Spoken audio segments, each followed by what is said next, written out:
그래서 이 14장 이 전반 이제 우리가 읽지는 않았지만 14절까지의 말씀의 내용에 보면 이제 이스라엘 백성들이 출애굽하는 그 과정 속에서 이제 하나님께서 이제 놀랍게 역사하시고 이제 홍해 앞에 이렇게 이제 서게 된 것입니다.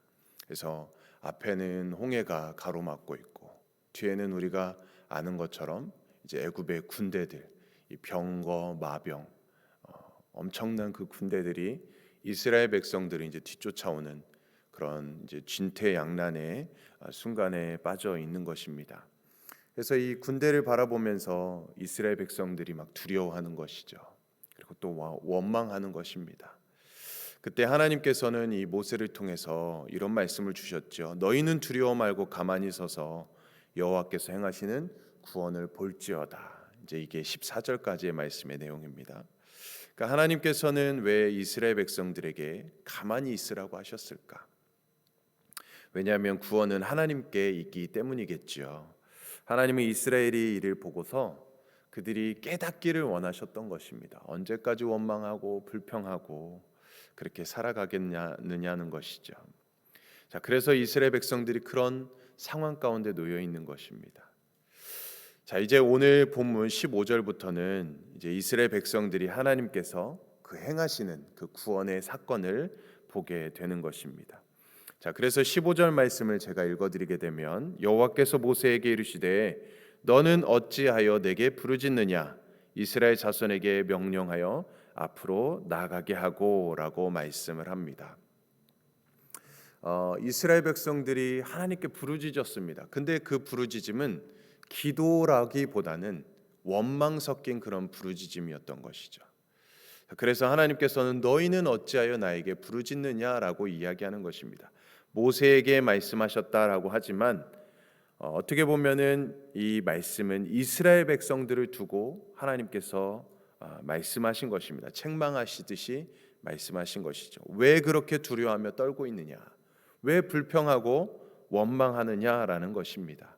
자, 그런 후에 하나님은 모세에게 명령하여서 이스라엘 백성들에게 앞으로 나아가라라고 말씀하십니다. 그러니까 그 바다를 향해서 우리가 당연히 일반적으로 생각할 때 바다에 이렇게 나아가면은 죽을 수밖에 없겠죠. 그런데 그 바다로 향해서 나아가라라고 말씀하시는 것입니다. 자, 그리고 16절의 내용에 보게 되면 이제 모세가 그 지팡이를 들고서 손을 바다 위로 내밀 때 이제 바다가 갈라지게 되고 이스라엘 백성들이 이제 바다를 마른 땅 같이 건너게 될 것임을 말씀해 주십니다. 자, 또한 하나님은 애굽 사람들의 마음을 완악하게 할 것이다. 그들이 뒤따라서 홍해 가운데로 들어올 것이다라는 것도 말씀해 주시죠. 모든 것이 무슨 말씀을 이야기하고 있는 것일까요? 이런 놀라운 기적을 보았으면 이제 그쯤에서 포기할 법도 합니다. 근데 이 홍해가 갈라지는 그 기적을 보았음에도 불구하고 그 하나님의 그 놀라운 기적을 보고 두려워하며 항복하고 돌아가야 합니다. 자, 그런데 그 애굽 그 군대들이 그 마음이 완악해져 있습니다. 그래서 그들은 하나님의 능력을 보고서도 이스라엘 백성들을 붙잡기 위해서 그 홍해로 뒤따라 들어간다는 것이죠. 자, 그래서 하나님은 이 일을 통해서 영광을 나타내실 것이라고 말씀하셨습니다. 18절 말씀이죠. 내가 바로와 그의 병거와 마병으로 말미암아 영광을 얻을 때에야 애굽 사람들이 나를 여호와인 줄 알리라 하시더니라고 말씀합니다.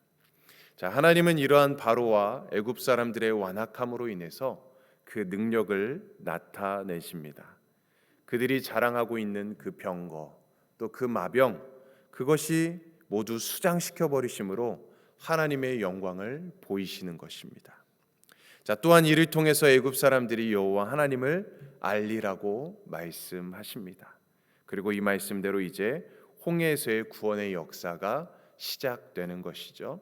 자, 19절 말씀입니다. 이스라엘 진 앞에 가던 하나님의 사자가 그들의 뒤로 옮겨가매 구름 기둥도 앞에서 그 뒤로 옮겨라고 말씀합니다. 자, 이스라엘 진 앞에서 행하던 하나님의 사자가 진 뒤쪽으로 옮겨갔다라고 말씀합니다. 그러자 구름 기둥도 뒤쫓아서 옮겨갑니다. 이 바로의 군대와 이스라엘 백성 사이를 가로막는 담이 된 것이죠. 그 구름 기둥이. 자, 그래서 20절 말씀의 내용에 보면 애굽 편에는 구름과 흑암이 있습니다. 자, 그런데 이스라엘 편은 밤인데도 밝았습니다. 이스라엘 앞에는 불기둥이 있는 것이고 뒤에는 구름 기둥이 있었기 때문이죠. 자, 이날은 특별히 불기둥과 구름 기둥이 함께 모두 나타나서 이스라엘을 보호하였음을 알 수가 있지요. 자, 이로 인해서 애굽의 군사들은 밤새도록 이스라엘 백성들에게 가까이 갈 수 없도록 하나님께서 구름 기둥을 세우셨습니다. 자, 이런 상황 가운데서 마침내 모세는 바다 위로 손을 내미는 것이죠. 자, 그러자 하나님께서 밤새도록 큰 동풍이 불게 하셔서 바다를 갈라 놓았습니다. 자, 이스라엘 자손들은 바다를 마치 육지처럼 건너게 되었습니다. 그리고 바로의 군대도 그 뒤를 따라서 바다 가운데로 들어오게 됩니다. 24절 말씀입니다. 새벽에 여호와께서 불과 구름 기둥 가운데서 애굽 군대를 보시고 애굽 군대를 어지럽게 하시며. 자, 하나님께서 불기둥과 구름 기둥 가운데 있는 애굽 군대를 보셨습니다. 불기둥과 구름 기둥 사이에는 이스라엘 백성들만 있어야 하는데 애굽 군대가 바짝 뒤쫓아 오게 된 것이지요. 그러자 하나님은 애굽 군대를 어지럽게 만드십니다. 자, 25절의 내용에 보게 되면 하나님이 애굽의 병거 바퀴가 또 빠지게 만드십니다. 자, 그러자 그들은 뭐라고 이야기합니까? 우리가 도망하자. 여호와가 그들을 위하여 싸워 애굽 사람들을 치는도다라며 혼란에 빠지게 됩니다. 자, 그렇지만 이미 때는 늦었지요. 26절의 내용에 보게 되면 하나님은 다시 모세에게 손을 내밀라고 명령을 하십니다. 자, 그러자 물이 다시 흘러서 애굽 사람들과 그 병거들, 마병들을 모두 다 수장시켜 버립니다. 자, 그렇지만 아직 이스라엘 백성들이 다 건너지 못한 것은 물의 벽이 그대로 그들을 보호해 주고 있습니다. 자, 이와 같이 하나님은 큰 권능으로 이스라엘 백성들이 홍해를 건너가게 하셨습니다. 자, 그 결과 이제 어떻게 되었을까요? 우리 31절 말씀인데 같이 31절은 읽어볼까요? 시작. 이스라엘이 여호와께서 애굽 사람들에게 행하신 그 큰 능력을 보았으므로 백성이 여호와를 경외하며 여호와와 그의 종 모세를 믿었더라. 아멘. 자, 이스라엘 백성들은 이제 그제서야 하나님을 경외하게 됩니다. 원망하고 불평하고 왜 우리를 여기까지 끌고 왔느냐라고 하였는데 그제서야 이제 하나님을 경외합니다. 그리고 그제서야 하나님과 모세를 믿었다라고 말씀합니다. 어떻게 보면은 좋은 결말이지만 이 말씀을 보면서 정말 이스라엘 백성 또한 하나님을 잘 믿지 않는구나, 참 의심하고 하나님을 징글징글하게 잘 믿지 않았구나라는 생각이 들게 됩니다. 애굽 사람 못지않게 정말 완악하고 완고했던 것이 이스라엘 백성들이구나라는 생각을 해보게 됩니다. 그동안 하나님께서 애굽에서 행하신 권능이 얼마나 많았습니까? 얼마나 놀라운 일들을 보여주셨습니까? 그런 10가지 재앙을 통해서 이스라엘 백성들이 하나님께서 역사하심을 다 눈으로 목격하고 보게 되었는데도 불구하고 또 그렇게 진퇴양난에 빠지게 됐을 때 그 완악하고 연약한 모습을 보이게 되는 것이 바로 사람의 모습이구나라는 것을 다시 한번 생각해 보는 것이죠. 이런 걸 보면서 우리 인간이 얼마나 뿌리 깊은 이 불신앙의 존재인가를 다시 한번 생각해 보는 것이죠. 자, 그러면 이 홍해의 기적을 체험하고 비로소 하나님을 믿게 된 이스라엘 백성들은 이제 어떤 삶을 살아야 되는 것일까요? 어떻게 해야만 하는 것일까요? 자, 이제 이스라엘 백성들은 죄에 대해서는 죽고 하나님에 대해서는 다시 산 백성으로 살아가야 하는 것이겠지요.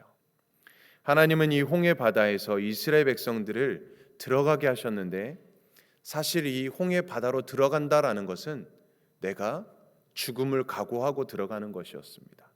내가 바다로 들어간다는 것은 죽는 길이라는 것이지요. 자, 그런데 그 길이 곧 사는 길이었습니다. 어떻게 보면 이 신앙생활이라는 것도 마찬가지인 것 같습니다. 내가 죽고 내 안에 그리스도가 사는 길이지 않나라는 생각을 해보게 됩니다. 이것이 우리가 예수님을 믿고 따르는 것이고 우리 신앙의 목표이고 궁극적인 구원의 완성이라고 할 수 있겠지요. 자, 그러므로 홍해를 건너는 것은 내가 죽는 것입니다. 이제 나는 세상에 대해서 죽고 그리스도에 대하여 사는 것이죠. 이는 마치 구름 기둥과 불 기둥이 그 이스라엘 백성들과 애굽 백성들을 단절시킨 것처럼 이제 우리의 옛 모습을 벗어버리고 애굽에서의 삶과 단절되는 것, 과거의 삶과 단절되는 것입니다. 자, 그래서 신약 성경 고린도전서에는 이스라엘 백성들이 이 홍해를 건넌 이 사건에 대해서 세례에 대해서 비유하기도 합니다. 고린도전서 10장 말씀해 보게 되면 형제들아 나는 너희가 알지 못하기를 원하지 아니하노니 우리 조상들이 다 구름 아래에 있고 바다 가운데로 지나며 모세에게 속하여 다 구름과 바다에서 세례를 받고라고 말씀합니다. 구름 기둥의 인도를 받아서 홍해 바다 가운데를 지나간 것은 바로 이스라엘 백성이 세례를 받은 것이다라고 말씀하기도 합니다. 사랑하는 성도님들, 이 세례라는 것은 우리가 잘 아는 대로 죄에 대해서 깨끗함을 받는 것이죠. 이는 우리의 죄악된 옛사람이 죽는 것이고 그리스도 안에서 새 사람으로 지으심을 받는 것입니다. 자, 그래서 세례를 행할 때 물에 잠겼다가 나오는 의식을 행하는 것이죠. 물론 요즘에는 약식으로 이렇게 물을 뿌려서 대신하기도 하지만 이렇게 세례를 통해서 우리는 옛사람이 죽고 새 사람으로 다시 태어나게 되는 것입니다. 자, 그러므로 우리가 예수님을 믿고 세례를 받았다면 더 이상 옛사람의 죄악된 모습으로 살아서는 안 된다라는 것이지요.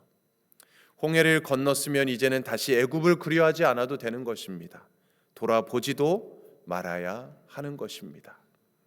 자, 그러므로 오늘 우리는 예수님을 믿음으로 고백하고 또 세례를 받은 자로서 이스라엘 백성들이 홍해를 건넌 것과 같은 그 기적과 같은 일이 우리에게 일어난 것임을 우리 또한 기억하시면서 우리의 옛사람이 죽고 새 사람을 입게 된 이 놀라운 은혜의 사건을 우리가 감사함으로, 그러면 이제 더 은혜를 기억하며 하나님을 온전히 경배하고 또 더욱 굳건한 믿음으로 날마다 그리스도 안에서 새 사람을 입은 거룩한 삶을 살아가시는 저와 여러분들의 삶이 되기를 주님의 이름으로 간절히 축원드립니다.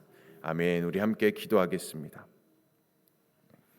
하나님 아버지, 더 이상 물러설 곳이 없었던 이스라엘 백성에게 구원의 손을 펼치시고 생명을 지켜주시고 대적의 손에서 구원하여 주셨음을 오늘도 말씀을 통해서 바라보게 됩니다. 우리의 삶에서도 하나님께서 항상 은혜를 베풀어 주시고 살아갈 수 있는 은혜를 베풀어 주셨는데 때로는 우리가 뒤돌아보고 또 다시 범죄하는 그런 연약한 모습을 보일 때도 너무나 많았음을 고백하게 됩니다. 하나님, 옛사람, 옛것을 뒤돌아보지 않게 하여 주시고 우리가 예수 그리스도를 믿음으로 구원을 받고 새 사람이 되었사오니 이제 주님의 뜻대로, 주님의 말씀대로, 명령대로 순종하며 살아가는 우리의 삶이 될 수 있도록 인도하여 주시옵소서. 은혜 받은 자로서 합당한 열매를 맺는 삶을 살아갈 수 있도록 주님께서 인도하여 주시옵소서. 오늘도 우리의 모든 삶의 자리에서 주님과 동행함으로써 승리의 길을 걸어갈 수 있도록 인도하여 주시옵소서. 오늘 하루도 하나님께서 우리의 모든 것을 지켜주시고 함께하여 주실 걸 믿사오며 모든 말씀 예수 그리스도의 이름으로 간절히 기도드리옵나이다. 아멘. 오늘은 멕시코 우리 라준영 방주희 선교사님, 특별히 우리 방주희 선교사님께서는 이제 곧 또 멕시코로 가셔서 귀한 또 선교 사역을 감당하는데 우리 멕시코 라준영 방주희 선교사님의 건강을 위해서 특별히 기도해 주시기를 부탁드립니다. 또한 우리 아르헨티나 김우진 박경희 강기한 이육 선교사님을 위해서도 또 귀한 하나님의 나라가 확장되도록 우리 선교사님들 위해서 기도해 주시고 이제 벌써 3월 우리가 이제 사순절을 보내게 됩니다. 수요일부터 제 수요일로 시작되는 사순절 기간 동안 더 예수님의 그 십자가, 그 고난과 그 희생, 우리를 향한 그 구원의 사랑을, 은혜를 기억하며 나아가는 귀한 사순절 기간이 되게 해달라고 기도해 주시고, 또 특별히 우리 교회에서 진행하는 전교인 캠페인을 통하여서 우리가 더 마음과 뜻을 합하여서 말씀과 기도로 깨어 있고, 또 이 기간을 통하여서 더 영적으로 무장되는 시간 될 수 있도록 인도해 달라고 기도해 주시기 원합니다. 또 우리 목사님과 또 우리 교역자들, 또 우리 당회원 장로님들, 또 우리 모든 성도님들 또 믿음으로 승리하며 나아갈 수 있도록 또 강건하게 붙들어 주시도록 기도해 주시고, 또 우리 각자의 기도 제목을 가지고 이 시간 주님의 이름 한번 외치며 간절히 기도하겠습니다. 주여